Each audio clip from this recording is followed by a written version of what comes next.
Bonjour à toutes et à tous, merci d'écouter ce nouvel épisode du podcast Tech.Rocks.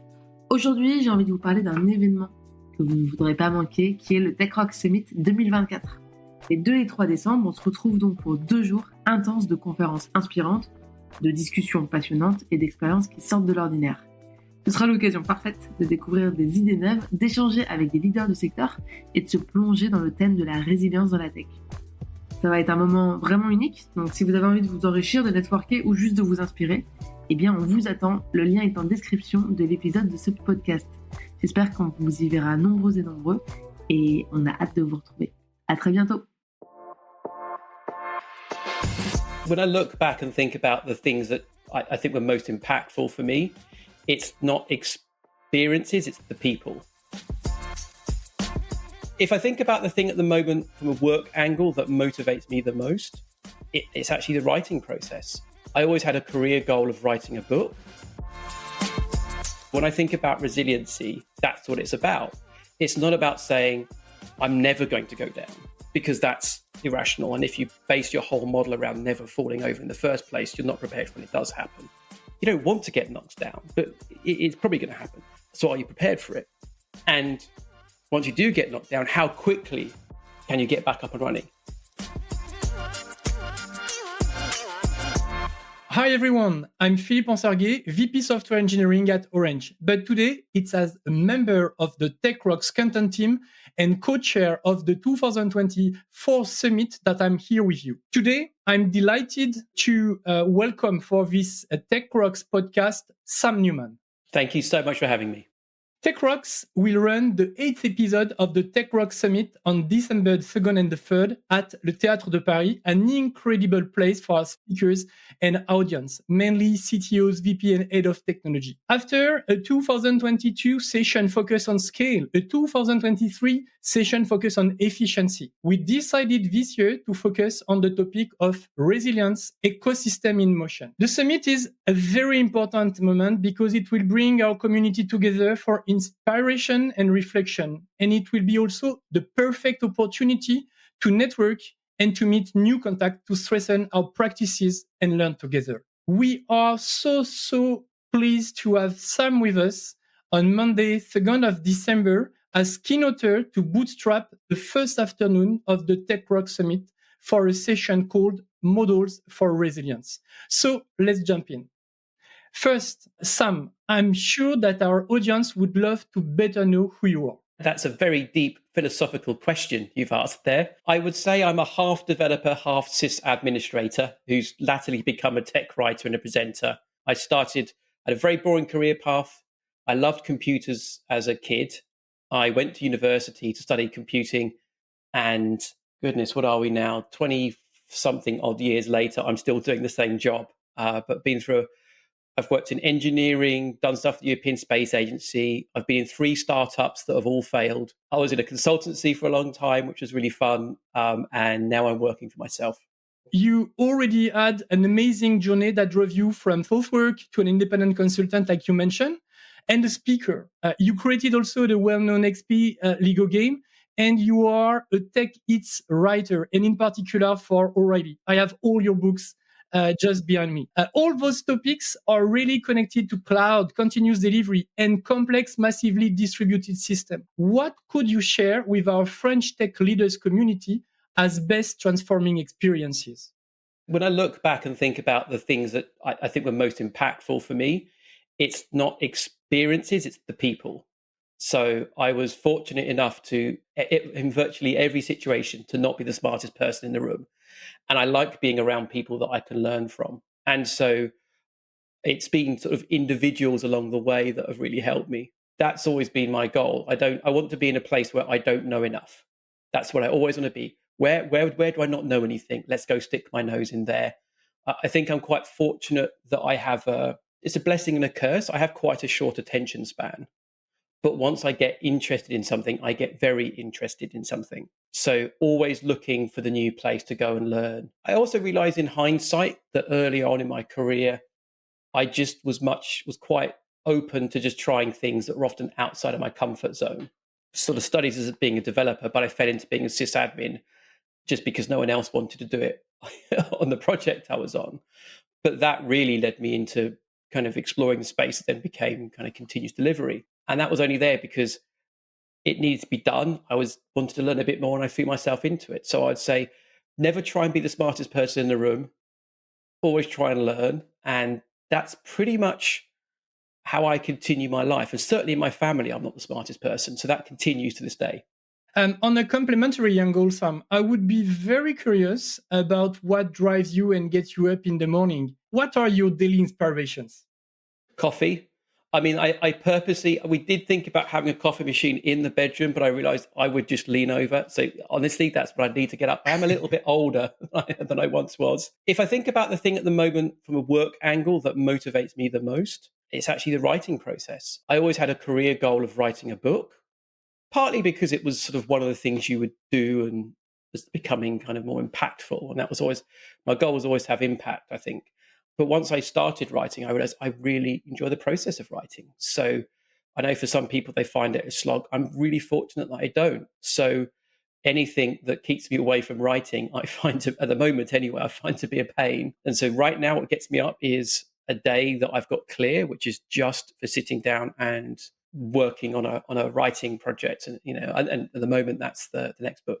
My last question before jumping to the next session where we talk about your keynote, I would really want to understand how you are learning and how you are organizing your watch when you have, I would say, so much skills on the menu.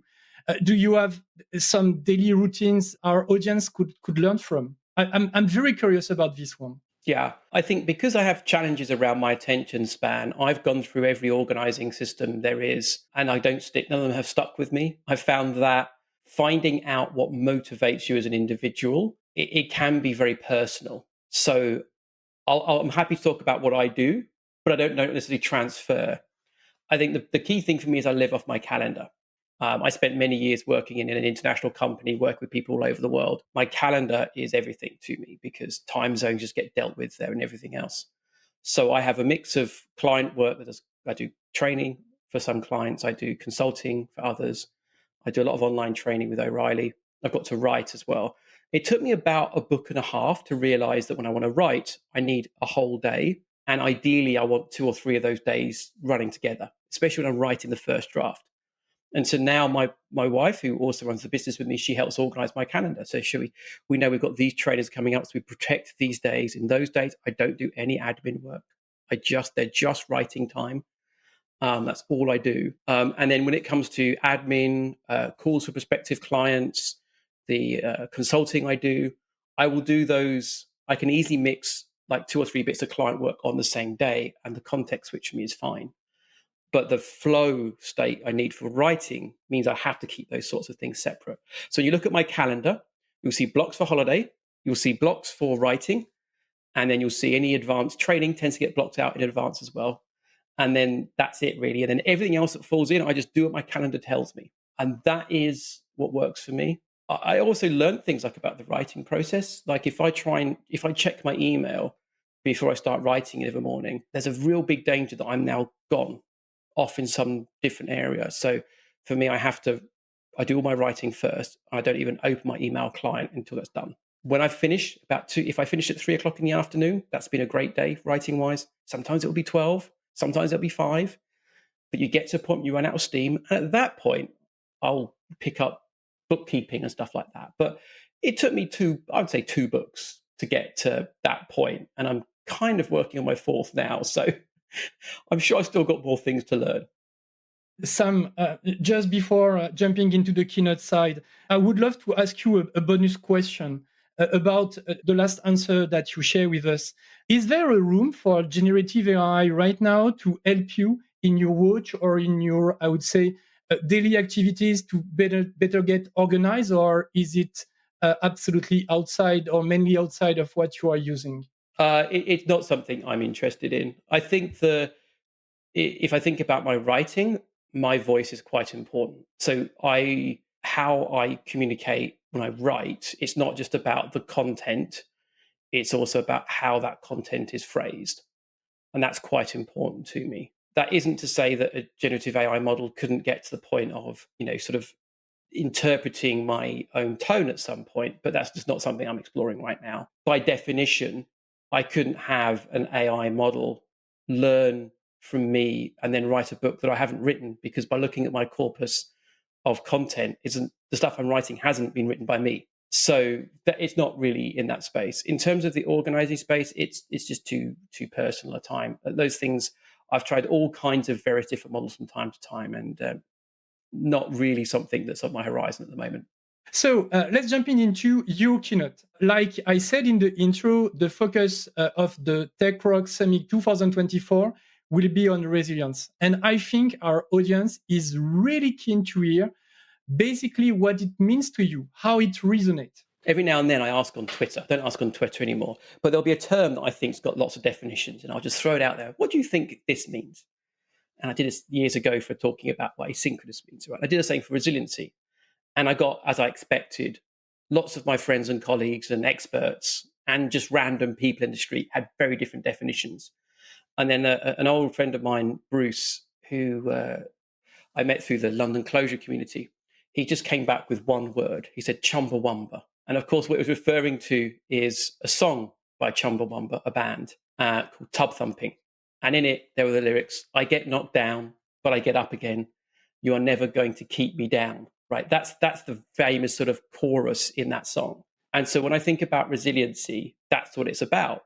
It's not about saying, I'm never going to go down, because that's irrational. And if you base your whole model around never falling over in the first place, you're not prepared for when it does happen. You don't want to get knocked down, but it's probably going to happen. So are you prepared for it? And once you do get knocked down, how quickly can you get back up and running? And what can you do to make sure you're not kept down? And that for me that's what resiliency is about. It's, you could get sort of more philosophical. It's the difference between cast iron and grass, right? Cast iron snaps, grass bends. So that's the difference, right? How do we make things we've got a bend, we can recover? And that's kind of what resiliency is to me. If possible, without any spoiler alert, how could you pitch your keynote topic that is models for resilience? And for those who are already following you, what will they learn new? I think given that sort of how I view resiliency as the whole, which now is viewed entirely through the lens of Chumbawamba, it's getting a bit more specific about things for sort of technologists to think about and the sphere of resilience. There's lots of work being done in this space. Woods' work in the sort of broader space of resiliency engineering, for example, is quite interesting, but it's quite academic. And so trying to take his models of his 4 concepts of resiliency and make those maybe more applicable to a general audience. So he talks about resiliency in terms of robustness, which is being able to kind of ignore known problems, right? So a machine crashing, well, you expect that. How can you ignore that? He talks about it as rebounding. How do you come back after a traumatic event?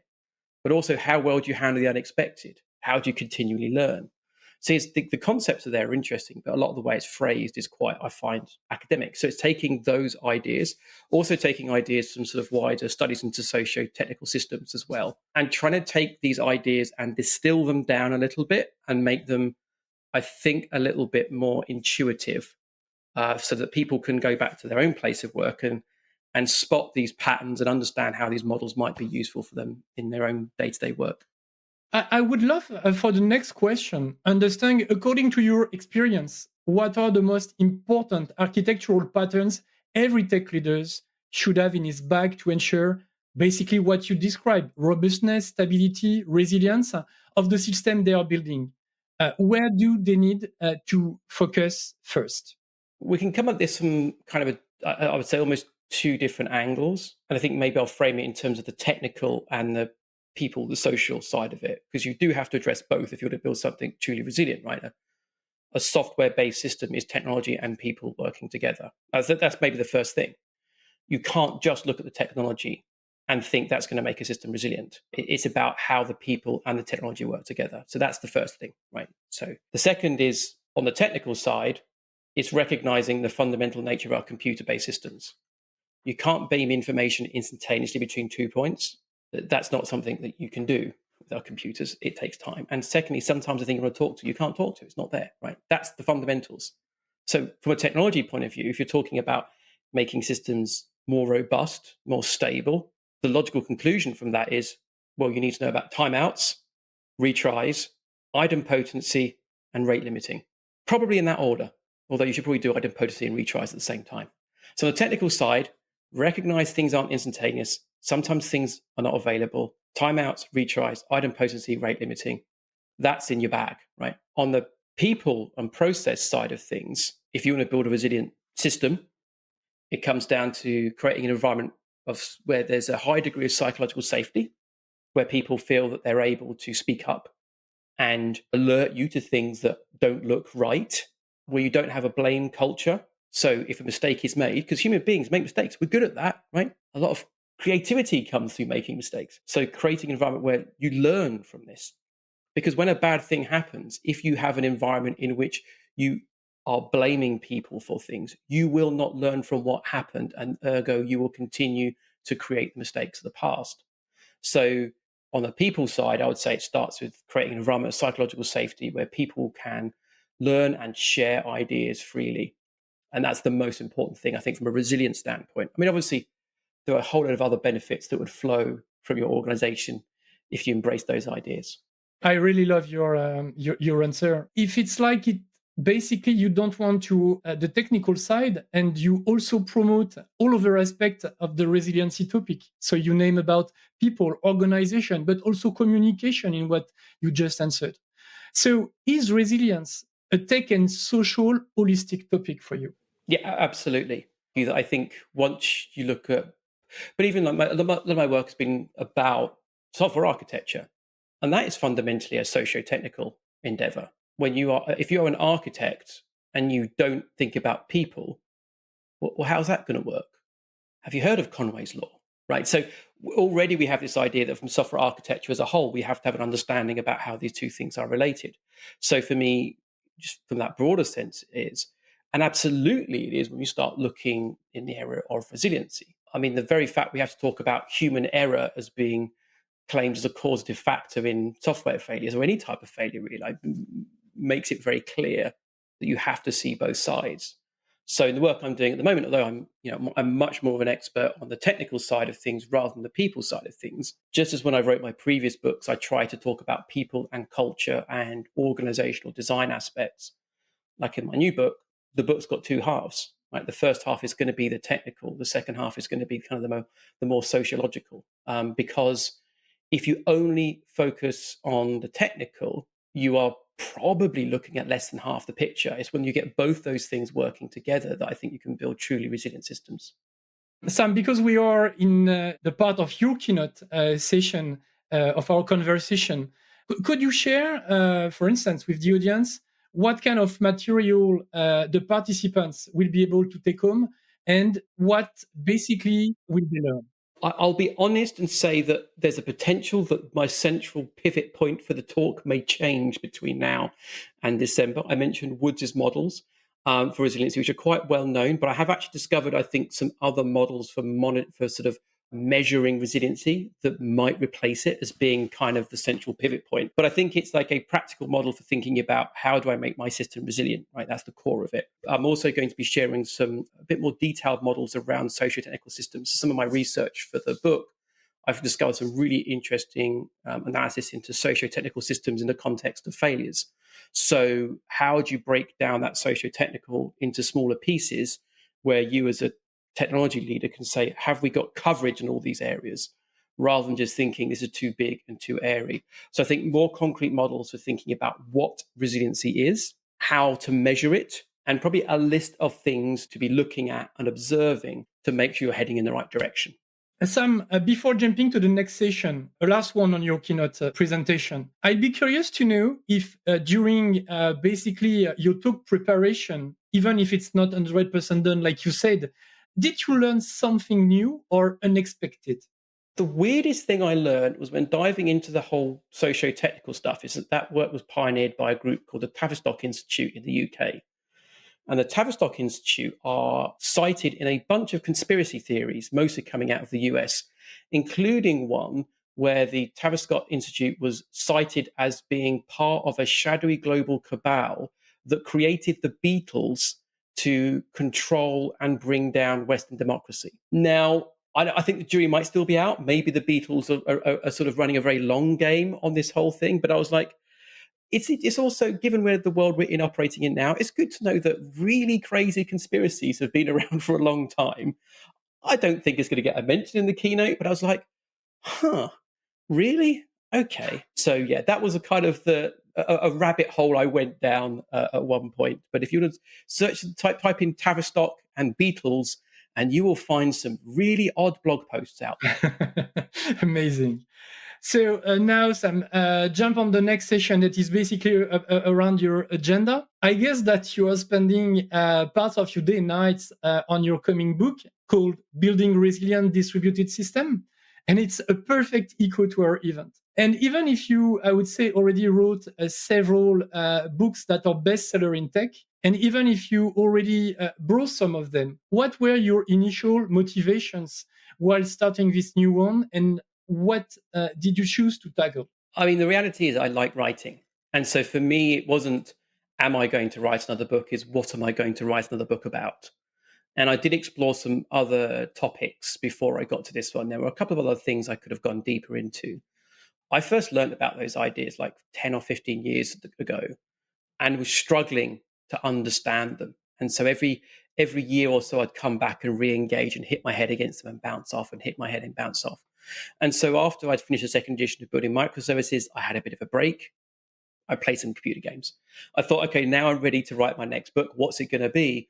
And really it was about, well, what have I got that's still in my brain that's interesting enough for me to work on?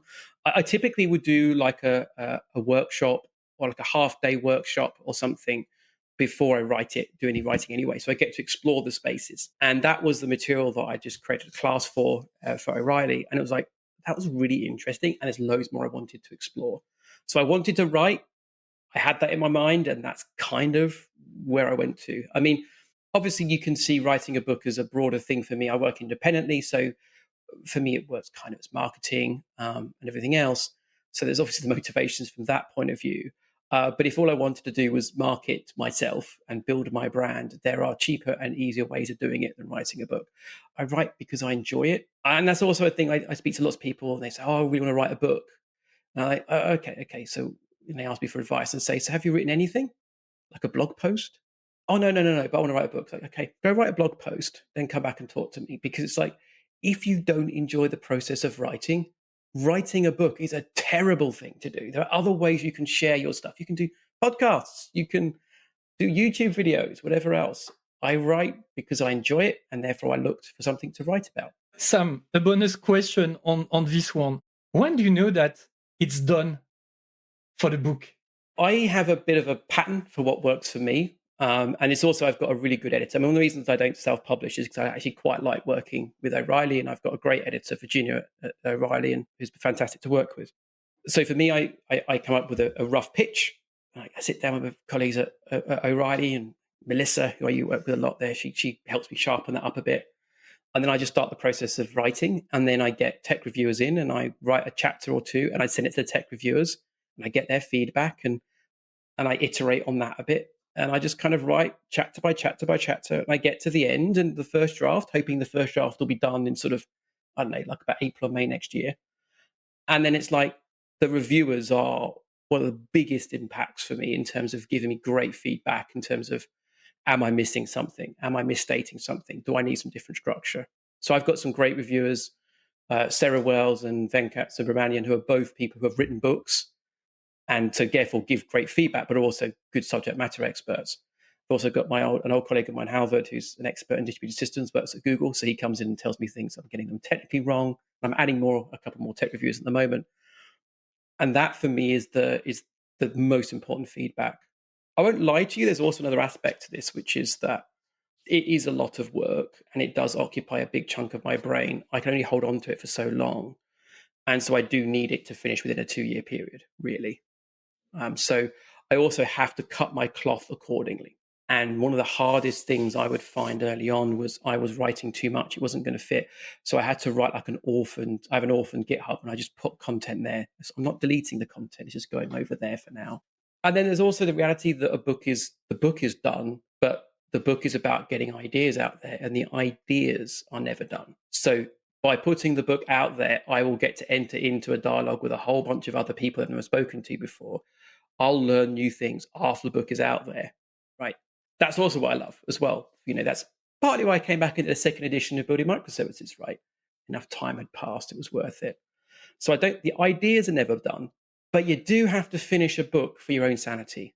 Cool. Thanks for your answer. Very, very, very, and really insightful. We are super lucky to have you for the Tech.Rocks Summit, but I'm pretty sure you have also a lot of conferences on your calendar. Where could our audience listen to you? I've cut back a bit this year, partly because I'm writing the book and partly because I like staying at home. So the next conference I've got is IT Arena, which is going to be in Lviv in the Ukraine. So it's just on the western. No, I need to get my compass points right. That's over the Polish border in the Ukraine. So I'm going to be there the weekend of sort of the 28th to 29th, doing a talk and a half-day workshop. And then aside from, obviously, TechRocks, the only other sort of standard conference I'm doing is going to be NDC Porto, which is going to be in October in Porto. It's a great 5-day conference, 2 days of workshops. I'm doing a workshop there, and then 3 days of kind of conferences. And then later in November, I'm just doing a one-off 2-day workshop for Trifork in Amsterdam. I think it's the week, in fact, before Tech.Rocks. So I've actually only got sort of 3 conferences left this year. And I'm going to finish, obviously, with the best one in Paris for Tech.Rocks, which is actually going to be the end of my, I sort of stopped doing any external work at the beginning of December. So that will effectively be the last anything public I do of the year, and that's going to be, I'm really looking forward to that event. I'm sure we could put links to those things in the show notes. Exactly. Sam, we are reaching the end of our podcast, and I would love to ask you one last question, echoing basically our event to come, and it may be something like, for you, what does it mean to be a leader in tech with resiliency in mind? What could be a good advice from you? I would say creating a safe environment in which everybody can learn. If I have to distill it down, that's it. It's all about the environment where people can learn from what happens. That's the one thing I'd go with. Perfect. Sam, the time spent in your company has gone very, very, very fast. It was captivating and exciting at the same time. Sam, thank you very, very much. Thank you so much, Philippe, and I look forward to seeing you in Paris later this year.